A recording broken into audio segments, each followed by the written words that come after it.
WBUR Podcasts, Boston.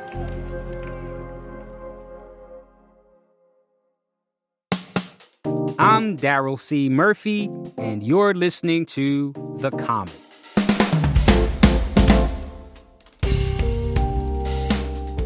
We are still working toward relaunching The Common as a longer weekly show, and we thank you so much for your patience. Soon, we will be able to tell you when the new episodes are coming. Just stay tuned.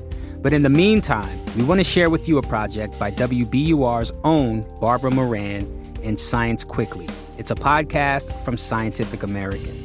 If you're a regular listener of The Common, you might remember our episode with Barb on something taking place on Cape Cod called pea cycling. Well, this series is a 3-part deeper dive that takes us back there to look into water pollution on the Cape, what's causing it, and how the community there is scrambling to fix it. And so, without further ado, we present today's installment, and it's called Loved to Death.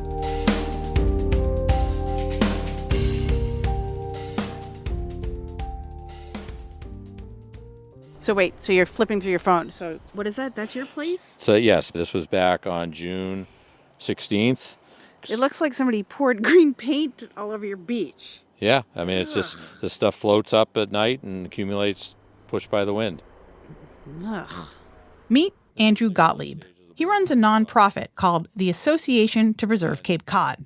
He lives by a pond in the town of Mashpee, in a home his family has owned for decades. And he's showing me photos of his pond last summer, full of cyanobacteria, more commonly called toxic or blue-green algae. There were other types of algae, too. Oh my God, wait, go back to that one. What is that even? That's another one. That's a different part of the lake. It's like lettuce. 2 days earlier. Or it's like somebody spilled lettuce. Yeah. Ew. A few months after the toxic algal bloom, I'm visiting Andrew and his pond, and the water is crystal clear. We walk down his sloping backyard to a small dock. It's amazing. I'm just looking at it, and it's so clear now, and there's all these fish. I mean, it looks great. Yeah. Yeah, and, and the irony is right before the cyanobloom in June, the water was gin clear. It was it looked great, and we all let ourselves think like, hey, maybe this is the year we're going to get away with it. And then, overnight came the worst cyanobacteria bloom that he's ever seen. It was pea soup green. Started earlier, it was more severe, and it lasted longer than anything we'd experienced. A cyanobacteria bloom, like this one, gives off toxins that make the water dangerous for swimming. The town issued a health advisory, closing the pond for 4 weeks in the middle of summer. During that time, Andrew's sister sent him an old photograph. It showed their dad standing in that same pond decades ago. But what got my eye was the fact that in 5 feet of water, I could see my father's feet. Because the water was so clear. Because the water was so clear. And then my father's great-grandchildren were unable to be in that same water body. It's awful. Cyanobacteria blooms and other types of plant, algal, and seaweed overgrowth are happening on the Cape more and more. So, what happened? Why is Cape Cod's crystal clear water turning pea soup green? There are 2 parts to that answer. One scientific, one historical.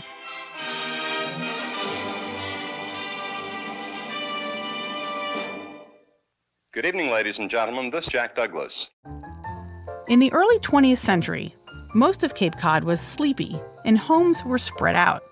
In 1940, there were still only about 37,000 full-time residents on the whole peninsula. Cape Cod in Massachusetts is certainly one of the most colorful and best-known capes in all the world. Yet we're told that less than 10% of America's population have ever seen it. That started to change after World War II. The population nearly doubled by 1960 and continued to rise in the following decades. Summer tourism boomed. Commercial Street and the adjacent downtown streets look like this during the summer season. The sidewalks are jammed, the traffic is bumper to bumper. Today, there are almost 250,000 year-round residents and more than 5 million annual visitors, which, on the one hand, is great for the Cape. The region now pulls in more than $1 billion from tourism every year. But there was a downside to that boom.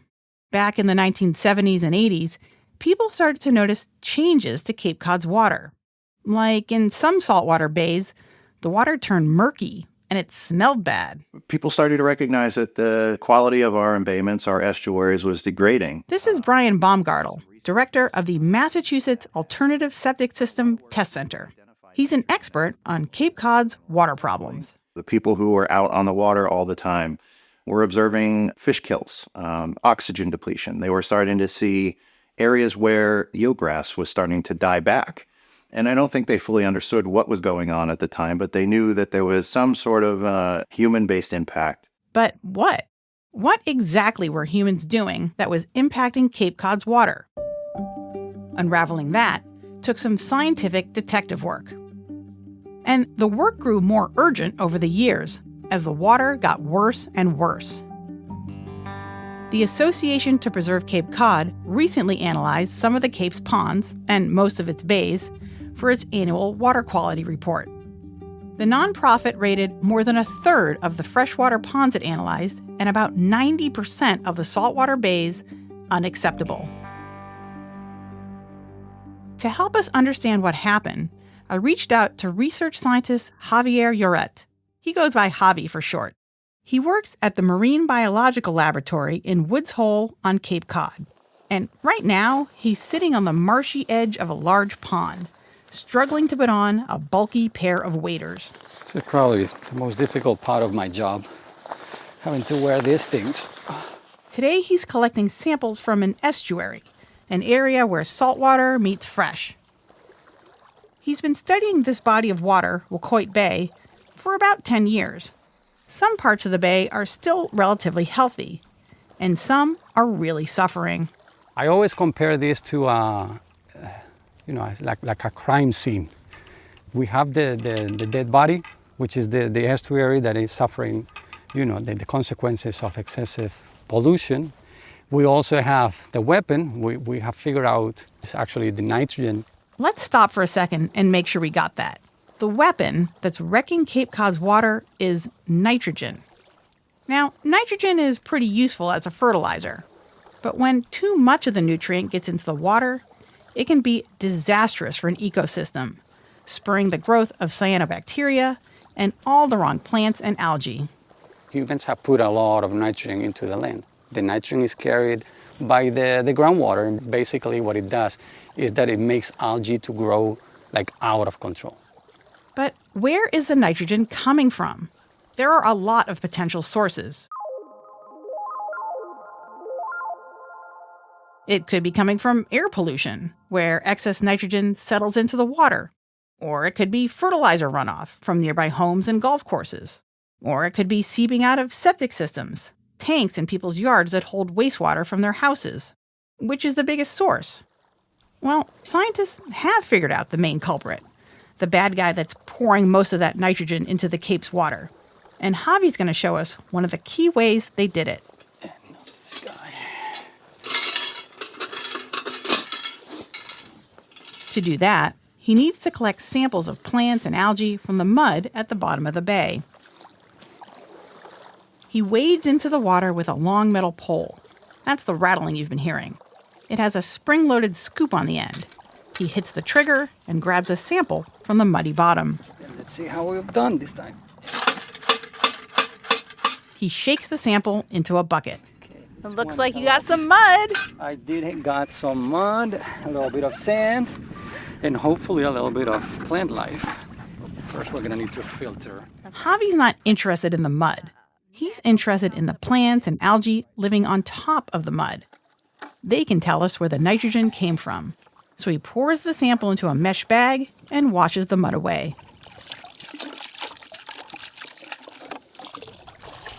So you're sort of rinsing it off there, and you end up with, oh, there's a shell. Yeah, and some algae, Oh, right? Yeah, some green algae. And Yeah, so we got our red mussel shell.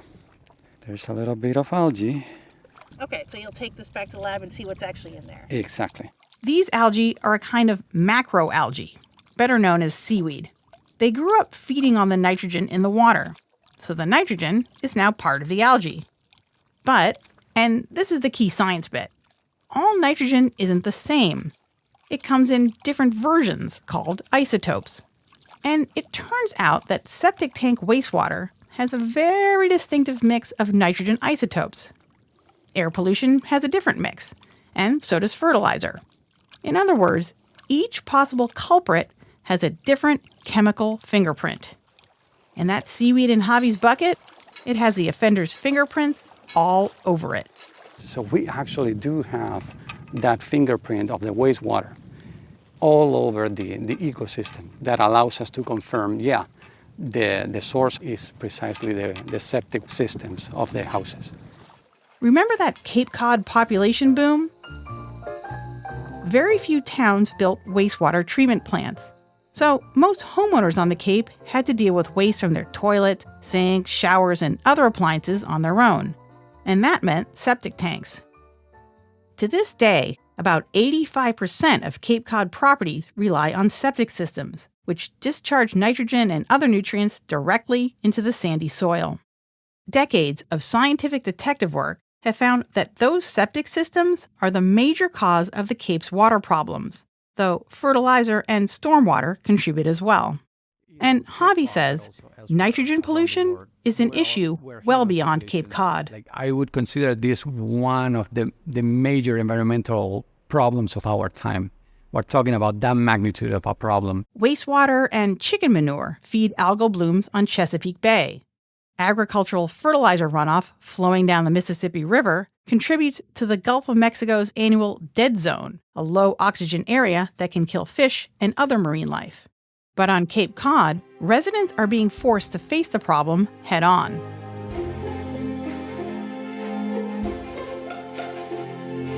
Recently, Massachusetts passed tough regulations that are forcing Cape Cod to clean up its water, and it's costing hundreds of millions of dollars. Those big-ticket solutions, and the controversy surrounding them, will be our focus next Friday, in the second part of this 3-episode Scientific American WBUR Fascination miniseries. This story has been a co-production of WBUR and Scientific American, reported and hosted by WBUR's Barbara Moran. I'm Darrell C. Murphy, and we'll be back with part 2 of Barb's series tomorrow. Talk to you then. Did you kill Marlene Johnson? I think you're one of the first people to have actually asked. From WBUR and ZSP Media, this is Beyond All Repair, a new podcast about an unsolved murder that will leave you questioning everything. Somebody should be in jail for murdering my sister. A woman who's never been believed. As long as they think I have done this, then they're not looking for who actually did this. And that's what makes it a cold case. No, it's a botched case. And a search for the truth, once and for all. Wow, it just gets more interesting. Beyond All Repair. Listen and follow wherever you get your podcasts. Be careful. You're digging in a place that's been very peaceful for a while. Do it anyway. Dig.